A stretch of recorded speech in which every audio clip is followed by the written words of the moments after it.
Bonjour à tous, j'imagine qu'on est en live et que du coup, les premiers doivent pouvoir se connecter. Je vais attendre de vérifier qu'on est bien connecté avant d'accueillir le reste de l'équipe, hein, puisque, encore une fois, ça commence sur moi. Vous n'avez pas la meilleure vue, mais au moins, vous avez déjà quelque chose.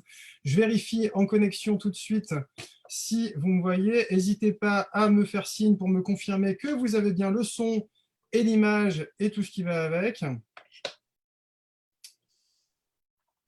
J'ai l'impression que oui.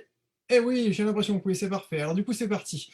En attendant que ça commence à se connecter, parce qu'évidemment, je sais comment ça se passe entre les petites notifications qui arrivent et tout ce qui va avec. Je suis aujourd'hui en compagnie d'Amélie et de Delphine. On va en parler dans une minute. J'en profite parce que je sais que certaines personnes nous ont déjà sollicité pour avoir notre avis sur les dernières annonces du gouvernement, sur les derniers discours des ministres. On y travaille, on n'est pas là pour ça aujourd'hui, mais évidemment, on y travaille. On a toute une équipe là-dessus en ce moment qui travaille d'arrache-pied et dont les nuits sont courtes. Il y aura des communications sous peu, une fois qu'on aura pu récolter, vulgariser tout ça. L'important, c'est de faire des messages qui sont validés, concrets, sûrs, fiables, vérifiés et compréhensibles par tout le monde, puisque, évidemment, c'est des petits points compliqués et malheureusement, on n'a pas des réponses précises à tout pour le moment. Ce qui est certain, c'est qu'en ce moment, on travaille sur aussi des éléments qu'on va faire remonter aux différentes organisations et au ministère, donc ça devrait prendre forme. Le deuxième point que je voulais aborder avant que ça démarre, on a une autre petite publication à faire sortir, puisque ça fait quelques jours, quelques semaines qu'une compétition européenne menée par la Fédération européenne de photographie a donné ses résultats, qui s'appelle European Photographer of the Year, la photographe européen de l'année. Cette année, on avait plusieurs Français qui étaient primés dans le top 10 et dans les finales de leur catégorie. Si je n'oublie personne, il y avait Cécile Terrasse, Léa Torieri, Yann Fauché, William Lamblay et Isabelle Jaravel, qui ont été primés, qui ont tous fini dans le top 10 de leur catégorie. On les félicite et on postera bientôt des éléments plus concrets là-dessus sur la page. Je pense qu'on commence à avoir du monde connecté et qu'on va pouvoir commencer à parler de ce qui est nécessaire. Et la raison pour laquelle on est là, je viens d'activer sur l'écran les intervenants avec qui je suis aujourd'hui. Je vais te laisser la parole, Amélie, peut-être déjà pour nous parler de quoi pour nous annoncer de quoi on va parler, et puis pour nous présenter notre invité du jour. Merci Thibaut, bonjour à tous. Donc on est là aujourd'hui sur le deuxième live Facebook. On s'était dit, après avoir fait le live avec Sylvie, que ça serait intéressant de parler un peu de photographie culinaire, qui n'est pas un sujet qui est abordé très, très souvent. Voilà, alors on sait qu'en cette période de confinement, et on le voit sur Facebook, enfin en tout cas moi dans mes contacts, j'ai pas mal de gens qui s'essaient à la photographie culinaire de chez eux. Et voilà, donc on a Delphine Delamain qui est avec nous aujourd'hui et qui est là pour nous apporter un peu les petites astuces. Alors bien sûr que c'est son activité professionnelle à elle et qu'elle le fait dans un cadre beaucoup plus poussé. Mais voilà, nous apporter un peu ces petites astuces aujourd'hui pour réaliser de la photographie culinaire jolie, faire des mises en scène, le travail de la couleur, enfin plein de choses qu'elle va nous expliquer. Donc voilà, Delphine, je vais peut-être te laisser te présenter pour les gens qui ne te connaîtraient pas encore. Alors bonjour à tous déjà, et puis merci à la FFPMI pour l'invitation, c'est super, super sympa. Donc je m'appelle Delphine Delamain, je suis photographe depuis 2007. J'ai à la base une formation d'architecte d'intérieur, Bac plus 5, et c'est à la sortie de mon école d'archi que je me suis lancée dans la photo, puisque mes profs de l'école m'ont poussée à continuer à cultiver mon regard. Et je fais de la photo culinaire depuis maintenant 6-7 ans, un revirement de mon travail, puisque j'ai commencé beaucoup par la mode, j'ai beaucoup travaillé avec des grossistes pour faire du catalogue, ce genre de choses, un petit peu de portrait, un petit peu de photos sociales, et puis petit à petit, je me suis tournée vers l'univers du culinaire, simplement parce que j'ai eu des soucis de santé, et suite à une opération qui a un petit peu bouleversé toute ma vie, le culinaire a pris une place très importante, et du coup, c'est une façon aujourd'hui de pouvoir manger à travers des images, entre guillemets, parce que je ne peux plus manger, entre guillemets, comme tout le monde. Donc, du coup, je compense avec la photo et j'y mets tout mon cœur. Voilà. Donc, pendant cette période de confinement, je vais essayer de vous donner 5 petites astuces pour que vous puissiez essayer de faire des petites choses chez vous assez facilement, en fait. Voilà. tout simplement. Alors, on t'écoute avec plaisir. Donc, quelles sont les bonnes questions à se poser? Par exemple, qu'est-ce que tu conseillerais à quelqu'un qui va, entre guillemets, débuter? Moi, par exemple, je n'ai jamais fait de culinaire. Qu'est-ce que tu conseillerais à quelqu'un aujourd'hui qui a envie de se lancer, même à titre, entre guillemets, amateur, enfin, photographe amateur en culinaire? Qu'est-ce que tu conseillerais? Quelles sont tes astuces justement pour poser les bases d'une jolie photo en culinaire? Alors en fait, la première astuce, c'est d'abord se poser les bonnes questions. C'est-à-dire, quand on a un produit qu'on veut prendre en photo, la première question à se poser, c'est quelle histoire j'ai envie de raconter à ce produit. Donc je vais te donner un exemple super simple. L'exemple du jus d'orange, c'est un produit basique que tout le monde a chez soi, soit en bouteille, soit carrément avec des jus d'orange pressés. Et en fait, quand vous allez vous poser la question de savoir qu'est-ce que pour vous le jus d'orange, entre guillemets, il y a des gens qui vont vous dire, bah, moi, le jus d'orange, c'est plutôt le dimanche matin avec mon chéri, avec un petit déjeuner brunch.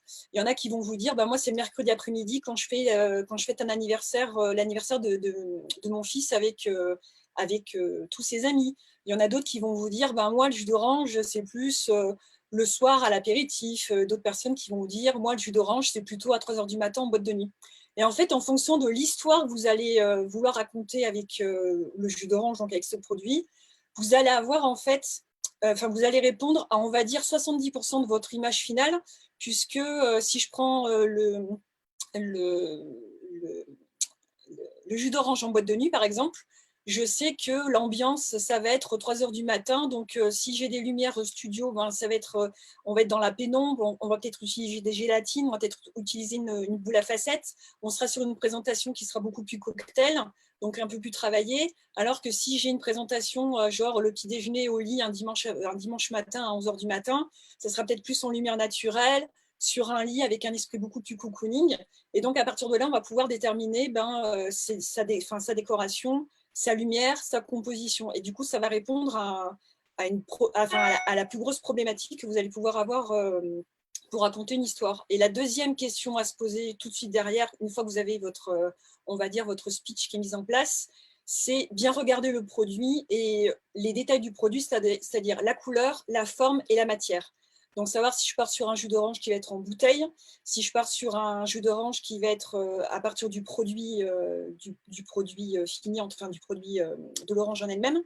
Donc, je vais étudier sa couleur. Donc, c'est la couleur orange. Ça va me rappeler l'énergie. Donc, je vais utiliser, au niveau de la forme, on va être sur quelque chose de sphérique ou de rond.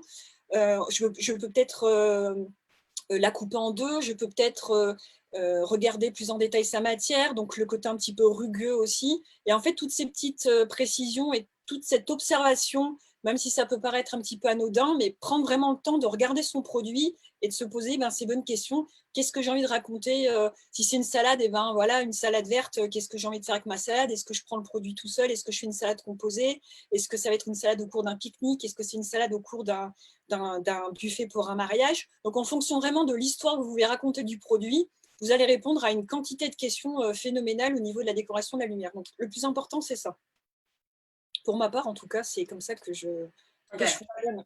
En gros, toi, la façon dont tu vois la photographie culinaire aujourd'hui, en fait, c'est plutôt dans l'idée d'une mise en scène. En fait, parce que tu vois, nous, on en parlait ce matin, mais tu as beaucoup de photographes culinaires aujourd'hui qui traitent un peu le culinaire comme du pack shot. C'est-à-dire qu'on fait de la photo de produit, c'est beau, c'est fond noir, ça se reflète, enfin voilà, toutes ces choses-là. Toi, pour le coup, tu abordes la photo comme une mise en scène, comme on pourrait le faire en newborn ou dans d'autres catégories. Tout à fait. Après, c'est vrai que dans la photo, quand on dit raconter une histoire, on va partir, par exemple, pour le mariage, sur les préparatifs, une introduction, un développement, une conclusion, entre guillemets. Donc, il va y avoir une histoire qui va se dérouler devant nous, puis on va capter les images pour pouvoir après décrire l'histoire en images, entre guillemets, ce qui fait que les mariés verront voilà, des préparatifs jusqu'à la pièce montée. Ils vont voir l'histoire de leur mariage se dérouler sur une journée complète avec des corps bien spécifiques.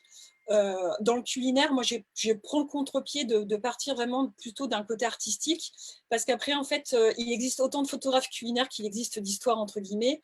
On est tous uniques. Et par exemple, un photographe culinaire qui est assez connu, qui s'appelle Patrick Rougereau, qui fait des photos absolument exceptionnelles au niveau de la luminosité, c'est quelqu'un qui est très technique. Et toutes ces photos vont avoir un style qu'on va appeler clinique à cause de la lumière, parce qu'à la base, c'est un photographe qui travaille sur justement, c'est un photographe publicitaire qui va travailler sur le packaging. Et lui, sa vision de l'aliment, ça va plutôt être de travailler le produit comme si c'était une bouteille de parfum, en fait. Donc, il va mettre le produit sur un piédestal.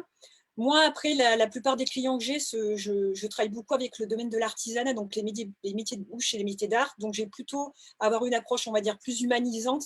Et du coup, le principe de mes photos, ça sera plutôt de déclencher une émotion et de déclencher un acte d'achat chez le client. Si quand je vais prendre une photo, le client me dit en face, j'ai envie de me mettre à table et puis de manger ou de dévorer l'assiette, ce genre de choses, c'est bon, la photo, elle est gagnée, entre guillemets.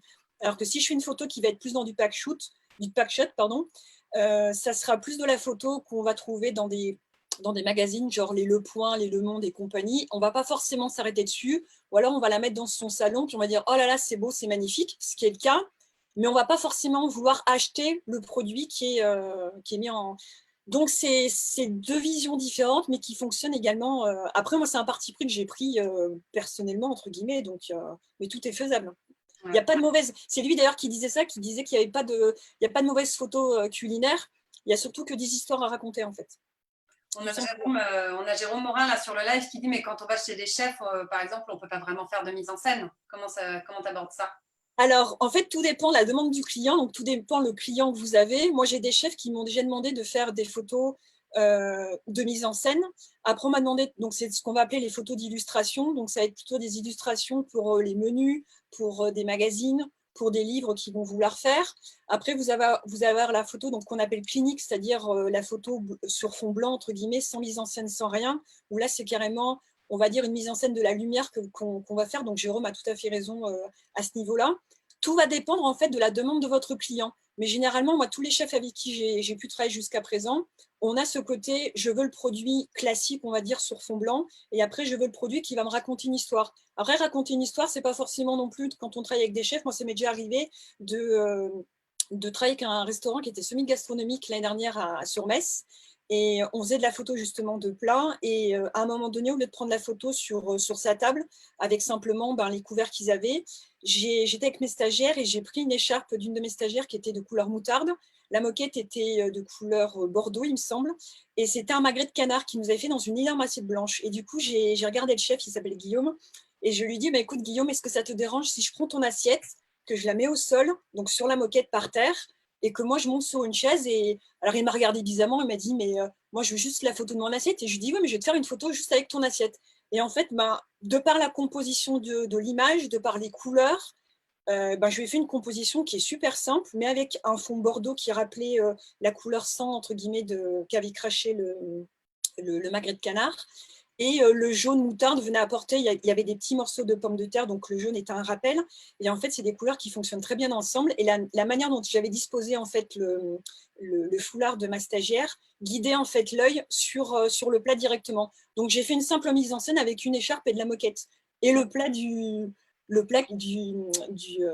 client, enfin du chef. Et du coup, il a préféré ces photos-là aux photos qu'on avait faites déjà en cuisine sur un fond blanc classique en fait. Donc après, tout va dépendre de la personne que vous allez en voir de vous, tout va dépendre du chef, de son envie, si c'est plus quelqu'un qui va être artistique, créatif. Ça dépend en fait vraiment du client et de sa sensibilité en fait. Après, moi, mon but aussi, c'est d'essayer, en architecture, on apprenait beaucoup ça aussi, c'est d'essayer de faire changer un petit peu les choses et de guider le client pour qu'il aille voir au-delà de ce que ses yeux peuvent lui permettre de regarder. Quand on leur dit j'ai envie d'avoir une photo de mon plat, la plupart des gens vont dire voilà, vous venez dans ma cuisine, on prend une photo de plat sur fond blanc, et ça, il y a beaucoup de photographes qui savent le faire, c'est du packshot classique. Moi, j'essaie d'aller au-delà, de lui proposer autre chose en fait. Donc après, c'est un parti pris, quelquefois ça marche, quelquefois ça marche pas, donc tout dépend vraiment du client. Faut savoir s'adapter en fait, tout simplement. Ok. Et donc sur la partie, quand tu dis voilà, une fois que j'ai dressé un peu l'image de ce que j'avais envie de faire, enfin que j'ai compris la scène, etc. Est-ce que tu écris tes images un peu avant, ou est-ce que vraiment tu le fais en Alors place? moi, ayant une formation d'archi à la base, on nous a appris justement à croquer les choses. Donc je travaille, je crois que c'est Thibaut qui travaille aussi avec des carnets d'inspiration. Moi, je fais pareil. Et notamment la petite histoire, par exemple, il y a une photo qui marche très bien sur mon Facebook, c'est la photo de ma couverture. Et c'est un dressage d'assiette que je me suis amusée à faire. Et en fait, pour faire ce dressage d'assiette, donc je ne l'ai pas fait du tout au hasard, je suis allée voir mon maraîcher. Plutôt que de faire travailler l'agroalimentaire, faites travailler les artisans locaux. Donc, je suis allée voir mon maraîcher J'ai regardé ce qu'il avait comme légumes actuels, parce que c'est important aussi de travailler avec des légumes de saison. Donc, ne jamais travailler des tomates au mois de décembre, par exemple, c'est pas top, entre guillemets, pour les artisans. Et je lui ai demandé ce qu'il avait sous la main, en fait. J'ai fait des photos avec mon téléphone portable, tout simplement. Et après, j'ai investi au mois de janvier. Vous savez, la petite imprimante que vous voyez passer sur Facebook, Instagram, le truc qui est tout petit, qui est carré, qui tient dans la poche et qui fait des photos thermiques. Je ne sais pas si vous voyez. Donc, je l'ai acheté, en fait, et c'est super pratique. J'ai imprimé toutes les photos des légumes que je trouvais sympas. Je les ai collées dans mon petit carnet. Et ensuite, je suis allée voir un petit peu des choses sur Internet, sur Instagram, sur Pinterest également. Je me suis inspirée, c'est une musique qui m'a inspiré la composition générale. Et du coup, ce que j'ai vraiment apprécié dans ce côté-là, c'est de travailler. Le dressage d'assiette, en fait, c'est simplement un mariage de couleurs, de matières et de géométrie dans l'espace, en fait, tout simplement. Il n'y a pas besoin d'aller chercher midi à 14 heures. Un autre cas qui va peut-être vous comprendre pourquoi je fais ce genre de choses. J'ai un de mes clients qui est semi-gastronomique, qui est gastronomique, qui a une table qui fait 140 couverts, donc ce n'est pas non plus un petit chef. Et quand il a vu mes photos, il m'a dit « Oh là là, Delphine, elle m'a dit, j'adore ton travail, mais par contre, je suis incapable de faire tes assiettes. » Alors, je lui dis « Mais attendez, vous êtes chef, c'est votre boulot. » Et il m'a dit « Oui, effectivement, je suis chef, je le fais pour mes clients, mais pour moi, c'est beaucoup plus compliqué, dans le sens où quand il est créatif, et je pense qu'on est tous logés à la même enseigne, c'est beaucoup plus difficile de faire des choses pour soi-même que pour les autres, en fait. Et du coup, il m'a dit, voilà, moi, je suis quelqu'un de très créatif en cuisine. J'ai inventé une glace au maïs et une glace au petit pois lardon. Et il m'a dit, je suis incapable de les mettre en scène. Et du coup, je lui ai expliqué, donc j'ai d'abord essayé de le calmer, entre guillemets, puis de le mettre en confiance en lui disant, je ne suis que photographe, je ne suis pas du tout cuisinier, donc on a vraiment chacun un métier différent. Par contre, je sais comment composer une image, je sais comment composer et raconter une histoire. Et je lui ai fait comprendre que du coup, comme il était à fond sur ses petits pois et ses carottes, et puis sur sa boule de glace, qu'un petit pois, c'est juste une sphère, c'est un rond. La carotte, comme il l'avait travaillée, elle était rectangulaire. Que la glace, au lieu de l'avoir en boule, on pouvait l'avoir en quenelle. Et en fait, j'ai essayé de lui simplifier les choses en lui montrant que c'était simplement des formes géométriques. Donc après, pendant 1 heure, on a fait du Lego, tout simplement. Donc, avec ma petite imprimante, et non, mais c'est vrai que tu rigoles, Thibaut, mais c'est vrai, avec ma petite imprimante et mon téléphone portable, on s'amusait avec les images à créer une assiette qu'on a après créée en réel. Et du coup, il a adoré. Le lendemain, il m'a rappelé en me disant merci beaucoup. Il m'a dit au départ, c'était pas du tout prévu qu'on fasse ça. Et puis, il m'a rappelé pour un shoot et pour d'autres choses. Et puis, ça l'a mis en confiance. Et puis, voilà. Après, il y a des fois, je n'ai pas la solution, mais quand on peut aider, donc c'est pour ça que maintenant je fais du dressage d'assiettes, en fait, parce que ça m'amuse et je trouve ça super, super rigolo, et que quelquefois ça peut dépanner des clients qui sont dans le besoin, entre guillemets, tout simplement.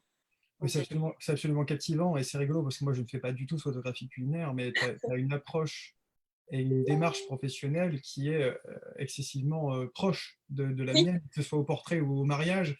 Tu parles de raconter des histoires, tu parles d'immersion dans des imaginaires qui peuvent te rappeler telle ou telle chose, qui est la base du storytelling à mon sens. Je trouve que c'est extrêmement intéressant de voir que finalement, il peut y avoir une approche différenciée de la photographie culinaire en fonction de comment chacun souhaite le faire.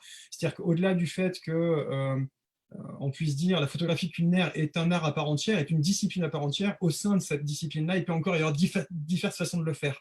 Comment on peut l'avoir en portrait. Il n'y a pas la façon de faire la photographie culinaire aujourd'hui. On est encore dans cette capacité à pouvoir créer sa différence, à la fois sur le service, à la fois sur le savoir-faire. Et celui qui ne va pas être à l'aise à l'idée de composer, parce que moi, je n'ai peut-être pas la capacité, la compétence pour pouvoir faire des mises en scène, ou celui qui ne sera pas à l'aise à l'idée d'aller faire projeter le produit dans une mise en scène, il pourra rester sur du packshot et devenir spécialiste de ce type d'image.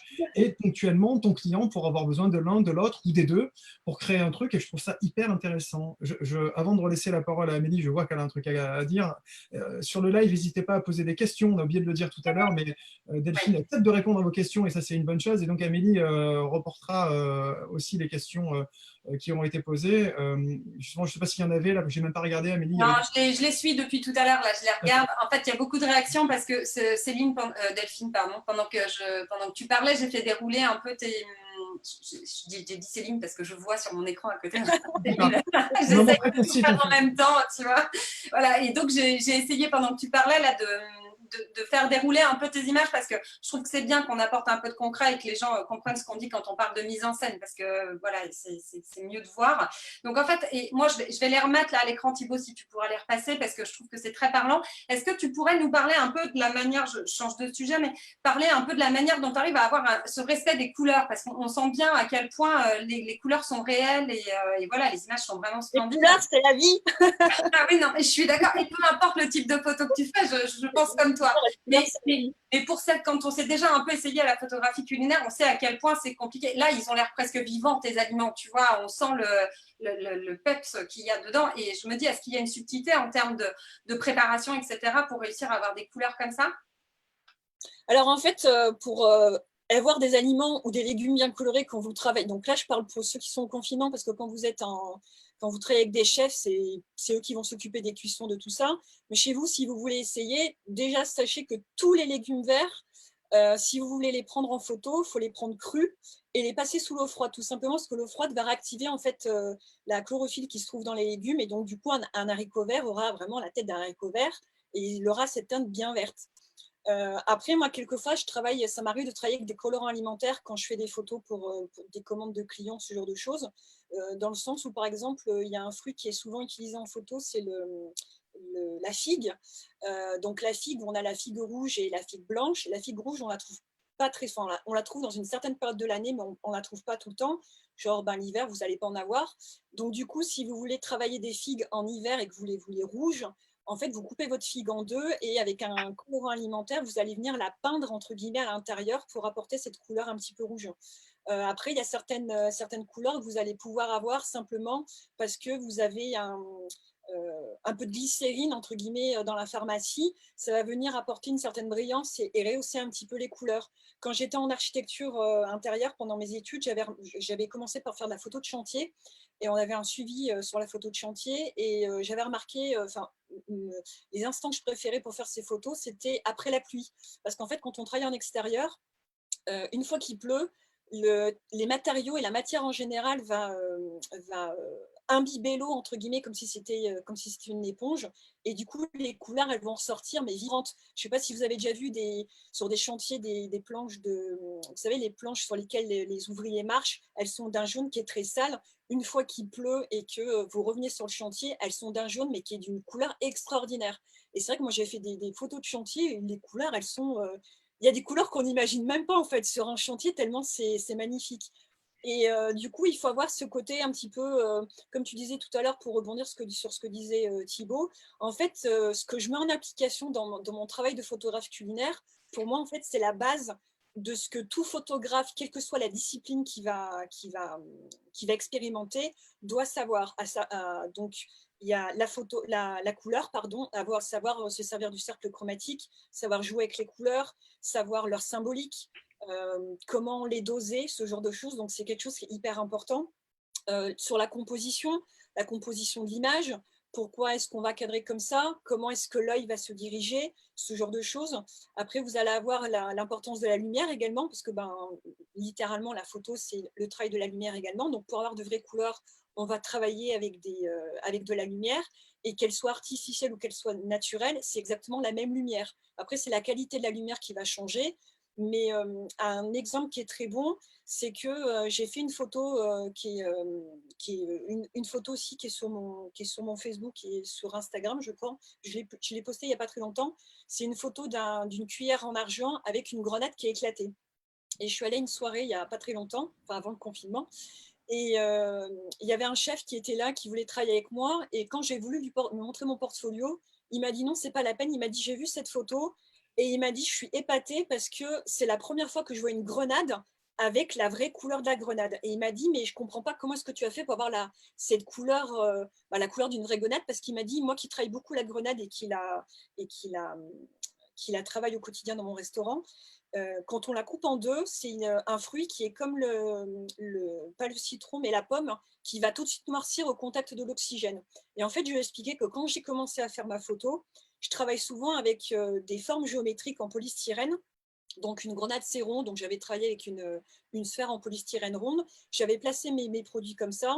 La grenade qui n'était pas coupée, donc qui était entière, je l'ai placée enfin, là où je la voulais pour avoir ma lumière, parce que la lumière va dépendre aussi de la matière, comme dans le pack shoot, la matière qu'on va utiliser. La lumière ne va pas se travailler enfin, de la même manière. Et la grenade qui était coupée en deux, j'avais coupé mon polystyrène en deux tout simplement. Et une fois que tout était en place, au dernier moment, je suis venue couper ma grenade en deux, je l'ai placée, j'ai appuyé sur le bouton et paf, ça fait pas des chocs à pic, mais ça a fait une photo, la bonne photo tout de suite, parce que tout avait été préparé en amont. Alors c'est vrai que je vais mettre 20 minutes à mettre ma lumière en place, à préparer après tous les petits accessoires, mais quand la technique est acquise en photo, pour moi, c'est vraiment une base, entre guillemets, pour vraiment après laisser place à la création et faire de son salon ou de sa cuisine vraiment un terrain de jeu, entre guillemets, parce que la lumière, c'est le plus important, mais ça ne fait pas tout, entre guillemets. Là, on a plusieurs fois la question qui est revenue justement. Je crois que tout le monde attend que je te la pose parce qu'ils la remettent même pour être sûr qu'on la pose. Ta pratique à toi en termes de lumière, plutôt lumière naturelle, lumière artificielle, Les deux. de quoi? Les deux. Les deux. Tout dépend de l'histoire, encore une fois, que je veux raconter, l'histoire de mon jus d'orange. Sachant qu'on peut recréer de la lumière naturelle en studio, c'est pas un souci. Mais les deux, mon capitaine. Tout simplement parce que y a des jours, ça va être plus simple à travailler en lumière naturelle parce que la lumière va être belle en fin de matinée, alors que l'été, on sait qu'entre midi et 16 heures, la lumière elle est cramée, donc ça va être beaucoup plus compliqué. Donc après, tout dépend de ce que veut le client, tout dépend de l'histoire que j'ai envie de raconter. Et généralement, les photographes arrivent à faire la différence quand on voit les photos. Il y en a certaines, les gens n'arrivent pas à faire la différence. Et il y a même quelques fois où j'utilise carrément les deux. C'est-à-dire que j'utilise le contre-jour d'une fenêtre et des lumières à côté. Mais après, en photo culinaire, il ne faut pas se casser trop la tête non plus avec la lumière en général, parce qu'en fait, on va dire, il y a un spot qui est dédié à la photo culinaire, comme dans la photo de bébé, où en fait, on a toujours un petit peu le même genre de lumière. Et après, ça va être à vous de jouer. Donc, c'est vrai que moi, je joue beaucoup avec des miroirs. Si vous avez, pas, par exemple, beaucoup de lumière chez vous, mais que vous avez une bonne fenêtre ou une lampe de chevet, même si la lumière de la lampe de chevet, ce n'est pas l'idéal, mais que vous voulez quand même avoir des lumières un petit peu tamisées, préférez plutôt des rideaux, comme vous avez un petit peu derrière moi, des rideaux de douche qui sont complètement transparents, qui sont clairs, qui vont vous servir de diffuseur. Allez chercher dans votre voiture, vous avez le droit de sortir jusqu'à votre voiture, allez chercher votre couverture de survie pour avoir un petit réflecteur avec un côté doré et un côté argenté. Prenez du papier d'aluminium tout simplement, ou encore le mieux, moi j'adore faire ça, c'est jouer avec des miroirs de salle de bain, vous savez, les tout petits miroirs qu'on utilise à 3 € chez Jiffy ou c'est Centracor pour pas les nommer, les petits miroirs sur pied en plastique, c'est fantastique pour apporter des points de lumière sur des produits en particulier, c'est terrible. Donc après, il faut vraiment s'amuser et prendre le culinaire comme un jeu, entre guillemets, hein, tout simplement.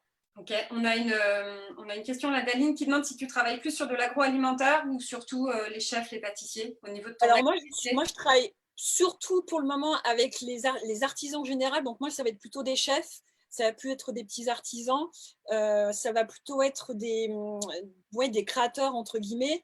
Un petit peu pour la presse et un petit peu pour le monde de l'édition. L'agroalimentaire, je l'ai déjà travaillé 2-3 fois, mais c'est pas du tout mon truc.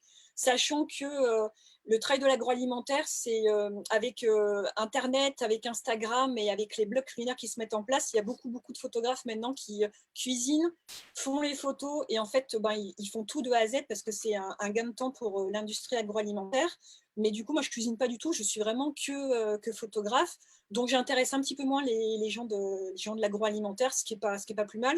Mais après, prendre des macarons que vous allez trouver chez Carrefour, même si c'est le même produit que vous trouvez chez Pierre Hermé, ce sont deux clients complètement différents, avec des besoins complètement différents, et donc une histoire, mais totalement différente. Donc après, les deux sont faisables, mais le résultat sera totalement différent, en fait. Donc après, il faut savoir s'adapter, et puis voilà. Mais après, il y a autant de... En photo culinaire, la photo culinaire, c'est pas qu'un produit. Quand vous travaillez avec des chefs, plus que dans l'agroalimentaire, mais quand vous travaillez avec des petits artisans, la personne va vous prendre pour faire la photo de son plat, et puis il va vous dire, ah bah tiens, tu pourrais pas me faire un petit portrait, et puis la brigade va arriver, ah bah tiens, une petite photo de groupe, et puis finalement, vous allez faire du reportage dans la cuisine. Pour peu que le restaurant ait une salle de restaurant, vous allez faire des photos dans la salle de restaurant, donc des photos de décoration. Pour peu en plus que vous soyez dans un complexe hôtelier ou un golf, ben là, vous allez avoir tout le reste. Donc du coup, la photo culinaire, c'est aussi tout ça comme univers, en fait. Donc, ça permet de faire un petit peu de la vente additionnelle. Et puis, parfois, ça arrive aussi qu'on vous demande de faire des photos pour décorer une salle de restaurant, tout simplement avec un plat, le plat principal, entre guillemets, de ce qu'on appelle le plat signature chez les chefs, de l'avoir en belle mise en scène. Donc là, je vais faire plus de la nature morte ou des trucs un peu plus comme fait Patrick Rougereau, parce que là, on est plus dans de l'art, entre guillemets, que vraiment dans la photo d'illustration ou de la photo commerciale, tout simplement. Donc après, tout dépend du client, en fait. Voilà. Okay.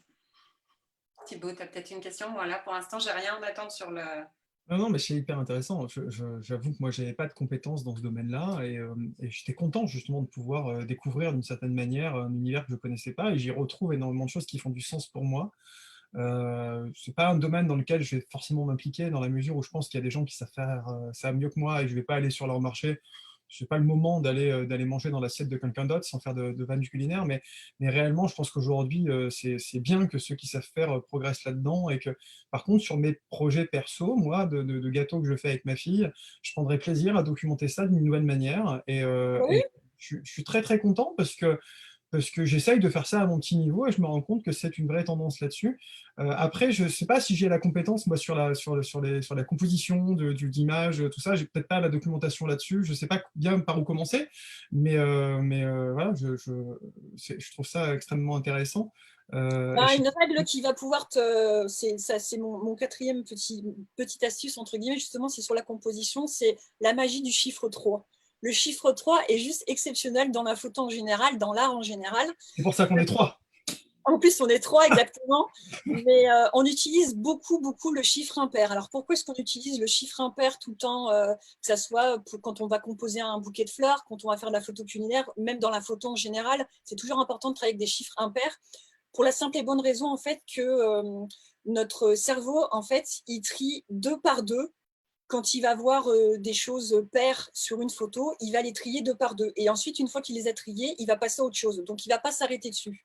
Donc, le regard ne va pas s'arrêter sur un point particulier. Surtout qu'en plus, si vous avez deux objets qui sont posés l'un à côté de l'autre, le regard, il va se positionner entre les deux. Donc, là où il n'y a rien, en fait, dans l'espace vide. Donc, du coup, pour obliger l'œil, entre guillemets, à regarder et à aller dans l'endroit où on veut le faire aller, entre guillemets, on travaillera toujours avec un chiffre impair, donc généralement le nombre 3, mais après, ça peut être voilà, tous les chiffres impairs, le 5, le 7 et compagnie. Comme on va utiliser toujours au minimum 3 couches en photo culinaire, c'est-à-dire qu'on va avoir notre fond, le sol, entre guillemets. Ensuite, on va avoir, par exemple, une serviette, puis sur la serviette, on va avoir une assiette. Si on met le produit par-dessus, bon, là, on est à 4 si on compte le produit comme une superposition. Mais c'est vraiment quelque chose que j'essaie en tout cas de faire passer et de faire comprendre aussi à mes stagiaires, parce que je fais aussi la formation en photo culinaire avec l'atelier de Chal sur Metz.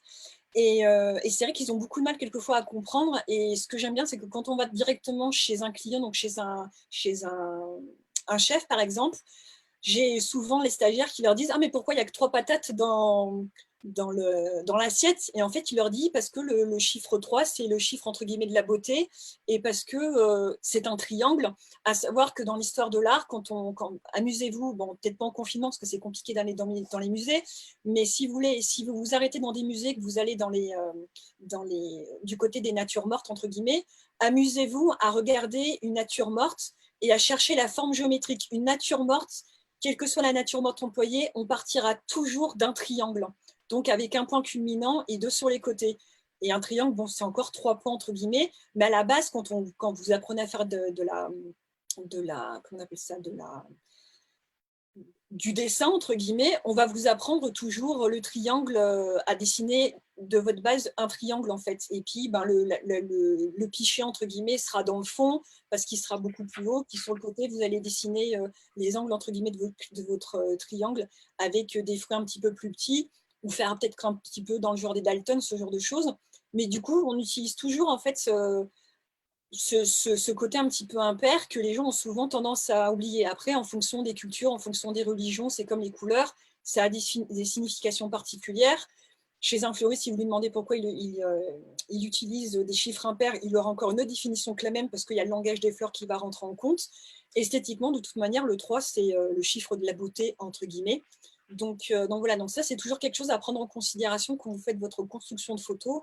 Toujours utiliser un chiffre impair. Donc, si vous travaillez avec, je sais pas, voilà, Thibaut, tu fais un gâteau au chocolat à ta fille et que tu veux mettre, émietter un peu de chocolat et puis râper le chocolat, tu vas casser, par exemple, 3 morceaux de ta tablette de chocolat pour rappeler qu'il est là et tu les mettras soit en forme de triangle, soit tu les espaceras comme tu veux dans ta photo, mais en fait, il faut après qu'il y ait un fil conducteur. Donc, le fil conducteur peut être attiré par l'œil, entre guillemets. On en revient à raconter l'histoire. C'est-à-dire que moi, Mais on c'est part ça, du début de mais se c'est dire, toujours la même chose, en fait. est-ce qu'on est sur quelque chose, parce que je crois encore une fois que si on veut faire un gâteau gourmand, et montrer qu'il est gourmand, on va montrer justement ce côté sucré, etc., etc. Si on veut montrer que c'est un gâteau qui, lui, est en contrepartie autre chose, qui soit justement sain ou frais ou justement de saison, on va le raconter différemment. Et en effet, mon gâteau au chocolat, il va pas avoir du tout le même impact visuel si je veux raconter qu'il a été fabriqué par les mains de ma fille, ou si j'ai envie de raconter que c'est un gâteau délicieux avec beaucoup de calories à l'intérieur et qu'on va se régaler et que je ne passerai plus la porte à la fin du confinement puisque je fais des gâteaux Mais pour régulièrement. intensifier les choses, ça peut être aussi très amusant de mettre justement un petit peu d'humain et du coup de mettre par exemple les mains de ta fille, si tu veux raconter l'histoire de comment tu as fait le gâteau avant de prendre en photo la finalité, donc le gâteau une fois qu'il est cuit, tu peux très bien prendre les mains de ta fille en train de faire mumuse avec la pâte du gâteau, justement avec plein de farine et tout ça. Donc en fait, il y a vraiment, il faut vraiment voir la photo culinaire comme un jeu. C'est pour ça que je répète toujours à mes stagiaires, la première des questions à se poser quand on veut faire de la photo, c'est quelle histoire je veux raconter à mon produit en fait. Donc là, tu vois, on est sur, si je prends ton exemple Thibaut, on est sur un côté très enfantin, on est dans un esprit de famille, donc on va être dans un esprit un petit peu cocooning, on va être dans quelque chose de très, entre guillemets, on va foutre de la farine de partout, donc on va beaucoup mettre de miettes, on va pas ranger, on va pas avoir un espace de travail qui va être rangé comme on peut trouver, entre guillemets, chez les chefs qui sont beaucoup plus ordonnés que nous. Ça va vraiment être la cuisine, entre En fait, guillemets, familiale. il faut documenter son imaginaire. Moi, je suis d'accord Tout à avec toi. fait. Quand tu dis aller voir dans un musée ce qui se passe, moi, je conseille toujours d'aller, quel que soit le domaine d'activité, on peut s'inspirer sur des tableaux et sur ce qui Tout existe. à fait. Et je pense que la documentation de son propre catalogue mental est une priorité. Je suis séduit de voir qu'en photographie culinaire, qui est de la nature morte, hein, on y rajoute ces choses-là et on retrouve dans l'approche du reportage. C'est très intéressant et très inspirant. Et c'est vrai que pour le mois qui vient, ça va nous occuper tous un petit peu, hein. On va peut-être se faire un challenge de la main. Où on va... Et regardez, j'ai créé des trucs avec des nombres impairs et tout. Voilà, donc c'est bien, c'est bien. Voilà, si ça inspire des gens, n'hésitez pas à me faire passer les photos. Je trouve ça très, très... Un autre truc. Il y a Léa, là, attends, je fais juste une petite brève. Il y a Léa qui dit qu'au contraire, il faut profiter du confinement pour aller au musée parce que justement, il y a beaucoup de visites virtuel. virtuelles qui sont actuellement organisées. Et pour le coup, c'est presque l'occasion pour des gens qui n'ont pas le temps en général d'aller se promener virtuellement dans des musées et de découvrir des œuvres. Ouais. Voilà, Oui, il y a l'idée virtuelle, c'est vrai, tout à fait. Mm. Justement, dans le fait d'être en confinement, de pouvoir s'amuser encore un petit peu, il y a une cinquième astuce que je peux vous donner également, c'est d'apprendre à faire vos propres fonds. Alors après, moi, j'ai une expérience plus particulière, puisque comme je viens d'une formation d'architecte, enfin d'architecture, on nous apprend, nous, à faire des fausses matières. Donc, je sais peindre du faux marbre, du faux bois, de la fausse rouille et compagnie. C'est super intéressant. Je pourrais vous donner des cours, mais là, en live, ça va être un petit peu compliqué. Mais plus proche de vous, vous pouvez simplement soit utiliser des choses qui vont partir à la poubelle. Donc, je ne sais pas, je ne l'espère pas pour vous, mais imaginez que, je ne sais pas moi, Mamie Nova, entre guillemets, vient de décéder, puis vous devez vider sa maison. Bah, du coup, essayez de récupérer des vieux volets, des plaques de cuisson qui sont complètement justement pourries, entre guillemets. Plus ça va être, plus la matière, pour moi, entre guillemets, va être dégradée, plus elle va vieillir dans le temps et plus il va y avoir de choses à raconter et ça va vraiment apporter un petit côté vécu, entre guillemets, par rapport à l'histoire que vous voulez raconter, qui va être vraiment intéressant à travailler. Moi, c'est souvent que je récupère chez mes clients quand ils ont envie de se séparer de plaques de cuisson parce qu'elles sont vraiment noircies et qu'on voit même plus, on voit même plus l'aluminium, on voit même plus rien du tout. Au lieu de les vider, enfin de les mettre à la poubelle, je leur dis mais donnez-les-moi, j'en ferai bon usage et je m'en sers même quelquefois de temps en temps quand je vais faire des photos dans leur cuisine ou dans leur labo, je m'en sers même pour faire des photos puis ils me disent mais Delphine, elle est complètement pourrie. Puis en fait quand on met en place bah voilà une mini forêt noire avec la petite cerise qui va bien. Je dis ça parce que j'ai fait une photo là-dedans il n'y a pas longtemps. Et la plaque de cuisson, elle avait pas mal de rouille.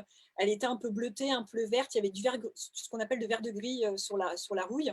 Donc, c'est une plaque qu'ils n'utilisaient plus depuis très longtemps, mais qui traînait. Et ça se mariait parfaitement bien avec le chocolat noir et la cerise. C'était des bigarreaux, je crois, qui étaient posés. Puis du coup, on est allé chercher d'autres cerises. On les a coupées en deux pour vraiment faire sortir le rouge de la cerise. On a posé quelques miettes et quelques morceaux de gâteau. Et la photo était faite. Et pourtant, j'ai utilisé qu'une plaque de cuisson. Donc après, vous avez dans certains magasins, je ne sais pas s'ils sont ouverts pendant le confinement, mais notamment, donc toujours les petits prix, j'ai Jiffy, Centracor et surtout chez Action, dans le rayon justement enfants et peinture, vous avez des peintures à effet, ce qu'on va appeler les effets, par exemple les effets ciment, les effets craquelés. Les effets craquelés, moi, c'est une peinture que j'utilise beaucoup pour avoir justement un effet craquelé sur mes photos. Donc après, vous pouvez très bien soit travailler alors, sur des plaques de médium généralement. Pour ma part, je travaille sur des formats au minimum qui font à peu près 60 par 80, entre guillemets. Et après, je viens peindre directement dessus. Je vais en faire des essais. Alors, il y en a certains qui peuvent rajouter, quand vous allez mettre votre peinture, on peut rajouter du gros sel pour avoir un effet un petit peu de granulé. Puis après, une fois que la peinture est sèche, vous allez l'enlever, puis ça va vous faire un effet moucheté. Vous travaillez avec vous savez, les grosses éponges jaunes qu'on trouve dans les photos, enfin dans les chantiers qui ont des énormes trous, entre guillemets. Ben, vous pouvez les travailler comme ça.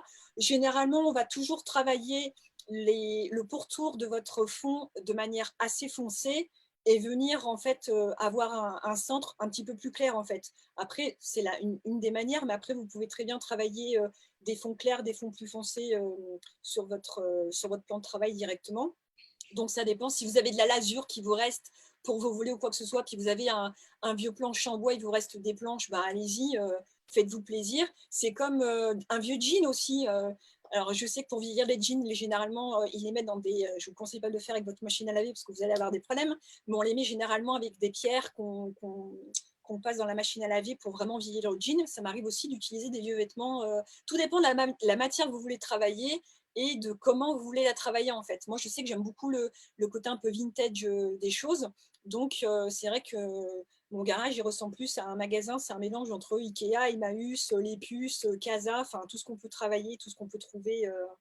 Et il y a beaucoup de choses que je fais moi-même. Les marbres, par exemple, j'avais regardé les fonds parce que c'est aussi un coût au niveau financier pour les photographes. Un fond, ça coûte relativement cher, entre guillemets, même si c'est de l'impression 3D et que c'est extraordinairement bien fait. Si vous travaillez très mal votre lumière, vous allez voir des reflets. Et moi, je sais que je suis pas super fan. Après, je sais les faire, donc je me suis fait des tas de marbre de plein de couleurs totalement différentes que j'utilise après à bon escient. Je me fais des trompages, je me fais ce genre de choses. Mais après, si vous ne savez pas faire ce genre de choses, c'est pas grave. Après, il y a des tutos aussi sur Internet. Profitez-en pour aller regarder un petit peu ce qui se passe. Mais il y a plein de choses qu'on peut faire soi-même, en fait.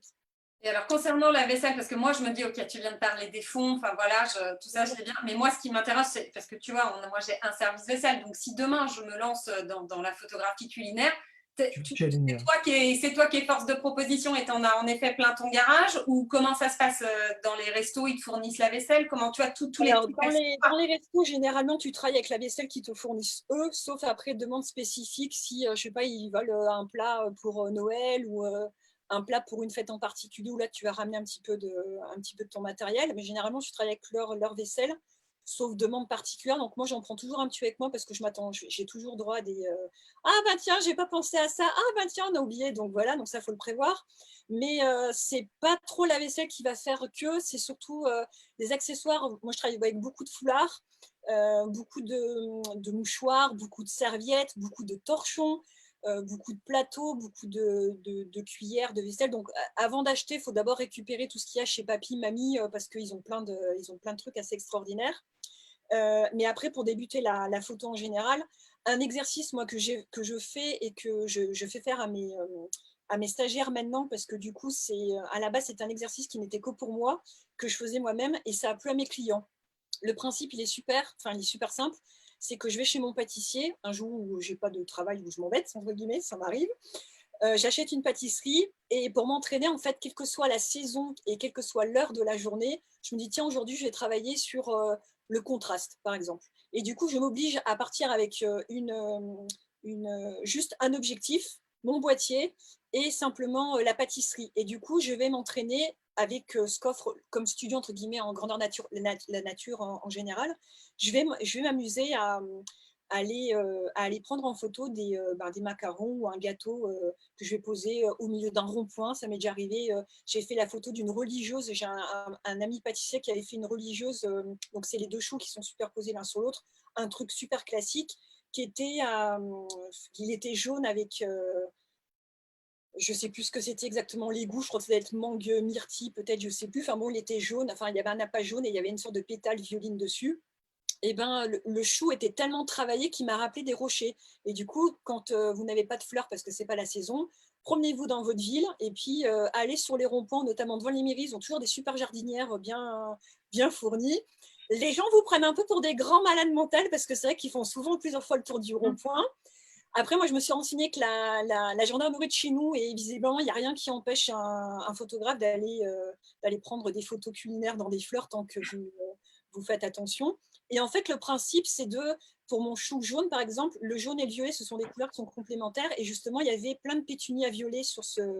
Donc, c'est des fleurs qui sont un peu coniques et qui ont une couleur, les violets, elles ont une couleur qui était très pourpre. Et du coup, ça faisait vraiment contraste avec mon chou.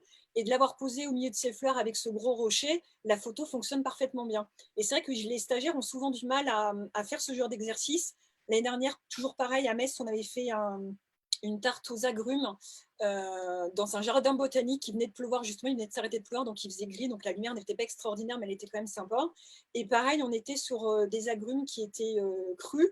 On avait du pamplemousse, donc les pamplemousses étaient complètement coupés, donc ça faisait vous savez, le pamplemousse, quand vous le regardez bien, ça fait comme des petites gouttelettes, un assortiment de petites gouttelettes, donc c'est une forme assez spécifique. Il y avait une tranche de citron ou d'orange, je ne sais plus, qui était quasiment transparente. Et du coup, j'ai demandé à mes stagiaires de trouver un endroit où est-ce qu'on pourrait faire la photo, quoi. Et il n'y en a pas beaucoup qui ont voulu faire l'exercice parce que il pleuvait, il faisait froid, ils n'avaient pas envie de mouiller leur appareil. Enfin, voilà. Et du coup, j'ai vu au moment de partir des grandes herbes qui étaient pareil pourpres un petit peu, et je l'ai mis dedans. Et du coup, on a travaillé pareil encore une fois sur cet effet de contraste. Et l'année dernière, j'ai eu l'occasion d'exposer pendant 3 mois dans un musée qui est naturaliste, entre guillemets, donc qui est très porté sur la nature, qui s'appelle le Naturoptère. Et le conservateur du musée, quand il a vu la photo, a reconnu la plante. Alors moi, je lui dis, j'ai vu un truc violet, j'y suis allée, ça allait bien avec ma photo. Et du coup, on a travaillé avec les fleurs de son jardin, enfin du jardin du musée, et on a travaillé avec pas mal de choses parce que du coup, ça a amusé les gamins, ça a amusé un petit peu tout le monde de prendre un gâteau et de venir s'amuser à travailler. J'ai pris des gâteaux dans la neige aussi pour travailler justement les reflets du soleil sur la neige. C'est déjà très compliqué en mariage. Alors, moi, je n'ai jamais eu à le faire, heureusement. Mais prendre une robe de mariée blanche sur de la neige blanche en plein soleil, c'est juste, voilà. Donc moi, je me suis amusée à le faire avec un gâteau qui était chocolat noir avec une grosse rose en chocolat dessus qui s'appelle le second président. C'est en hommage à un gâteau de chez Barnachon qui s'appelle le Président, justement, qui est une grosse rose en chocolat. Et du coup, ce contraste entre le noir, entre guillemets, du gâteau et le blanc de la... Il y avait juste ça, et on voyait un petit peu le côté fraîcheur, entre guillemets, de la neige qui venait justement apporter des petites gouttelettes au gâteau. C'était super impressionnant à travailler. Mais après, encore une fois, c'était un exercice pour moi pour m'entraîner à travailler la luminosité, à travailler mon boîtier, à m'exercer. Et ça a tellement amusé mes clients que du coup, maintenant, j'essaye de l'inculquer à mes stagiaires, mais c'est jamais évident parce que même les clients, quand vous leur dites je vais prendre votre macaron puis je vais les mettre dans l'herbe ou dans la terre, si vous leur présentez les choses comme ça, c'est sûr qu'ils ne vous les donneront pas. Par contre, après, si vous voulez leur amener des photos d'exemple et puis qu'après vous leur dites voilà, c'est simplement pour s'amuser à faire telle et telle photo, après, voilà, vous avez le champ libre.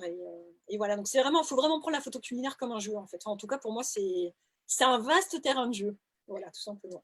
En fait, ça rejoint Thibaut, enfin je ne sais pas ce que tu en penses, mais ça rejoint complètement ce que nous a dit Sylvie, qui abordait le thème de la créativité la semaine dernière. Mais au final, c'est juste ça, quoi. Il faut oser y aller, il faut oser essayer et il faut oser créer, quoi. En gros, c'est... Partez dans votre jardin et faites des photos. C'est ça. Maintenant, oui, à condition d'avoir un jardin en ce moment. Mais il y a des jardins, parce que voilà, toi, tu es en Rhône-Alpes, mais il y a des gens qui sont confinés. Ouais, moi, à Paris, les jardins, on n'en a pas des masses, là, en ce moment. Mais ça viendra, ça viendra. C'est un peu ça. Non, non, mais c'est vrai qu'on dirait presque qu'on a une ligne éditoriale, c'est magnifique, parce que nous, les intervenants nous ont été suggérés par des présidents de région, par des gens en disant là, on a des personnes près de chez nous qui ont du talent et on a envie de les faire parler. Donc voilà, on a eu des suggestions, donc on a écrit un programme de personnes susceptibles de venir parler. Mais c'est vrai que pour le coup, ça va dans une certaine lignée. Je trouve ça très intéressant de découvrir les différents univers. Et c'est vrai qu'en plus de ça, la photographie culinaire, en effet, on a beaucoup vu passer sur les médias sociaux. Je sais qu'il y a des formations en ligne, je sais que tu donnes aussi des formations, je sais qu'Ampara a une formation en ligne sur la photographie culinaire qu'ils ont rediffusée récemment, donc forcément ça a donné des envies aux gens, et donc du coup bah, ton intervention elle fait sens aujourd'hui. Hein, même les chefs, Cyril Lignac qui diffuse en direct de sa cuisine en ce moment sur M6, Ouais.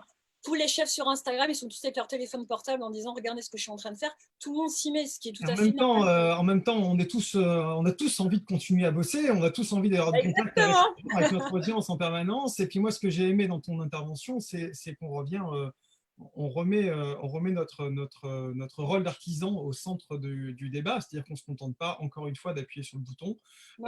On vient apporter notre savoir-faire, notre compétence. On a étayé notre information personnelle, notre savoir-faire avec notre imaginaire, avec notre compétence. Encore une fois, bah, ça correspond à toi, ta vision de telle ou telle situation. Et par conséquent, bah, le fait que tu t'y mettes toi-même, cette photo est d'autant plus unique et un autre pourra faire l'affaire. Et on viendra te chercher pour ton style, ton savoir-faire, ta compétence que tu as su développer et que tu as su transcrire. Et je trouve que ça va bien dans le sens de ce que moi j'aime partager.